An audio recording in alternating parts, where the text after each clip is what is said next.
How y'all doing today? I just want to thank you for taking the time to learn about some scripture with me today.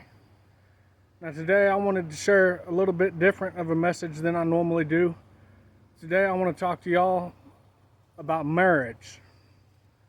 Now, when we turn to scripture, it tells us that your wife, she's a gift, and you should just be always joyful and grateful that the Lord put her in your life. Now, Proverbs 18:22, it tells us, "He who finds a wife finds a good thing and obtains favor from the Lord." So don't ever take her for granted, because the Lord did not have to put her in your life. And now, as a husband, you got to do what you need to so that you can give your wife a good life, so that she can be a successful wife. Because just because y'all are married don't mean that she's going to be able to be a good wife or that you can be a good husband. Now, as we turn back to scripture, Ephesians 5:25, it's going to tell us, "Husbands, love your wives just as Christ also loved the church and gave himself for her." In marriage, you got to give yourself for your wife, just like Jesus gave himself up for the church. You have to love your wife just like Jesus loved the church. But how you love your wife, that's important. You can't just say that you love her. You can't just pretend to love her. You have to truly love this woman with all your heart. 1 Corinthians 13, verse 4 through 8. Love is patient. Love is kind.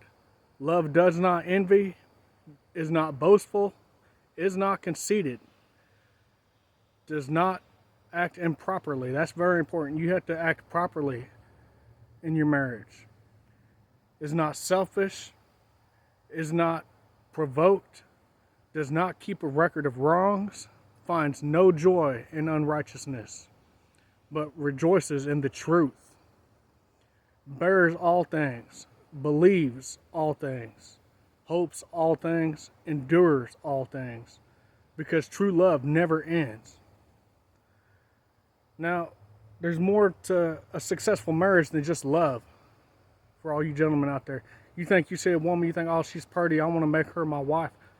Well, I can tell you right now, me and my wife, we were best friends for a long time before we ever even held hands for the first time. I mean, you have to get to know this woman, because she has to want to be your wife. You can't just force her to. So a successful marriage, we're going to go to Ecclesiastes 4:9 through 12. It tells us 2 are better than 1 because they have a good reward for their labor. For if they fall, one will lift up his companion. But woe to him who is alone when he falls, for he has no one to help him up. Also, if 2 lie down together, they will keep warm. But how can one be warm alone? Though one may be overpowered by another, 2 can withstand him, and a threefold cord is not easily broken. Now, we have to build that marriage with the Lord. He's got to be just as much a part of your marriage as your wife is, or you are.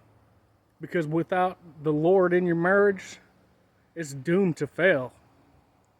I can tell you right now in America, the average marriage only lasts 7 years.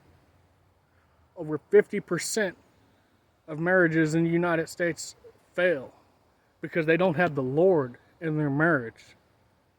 They think that just attraction is enough, but it's not. Now, if you truly love your wife and you've got your Lord in the marriage, you trust in him. Both of y'all trust in him and you lean on him.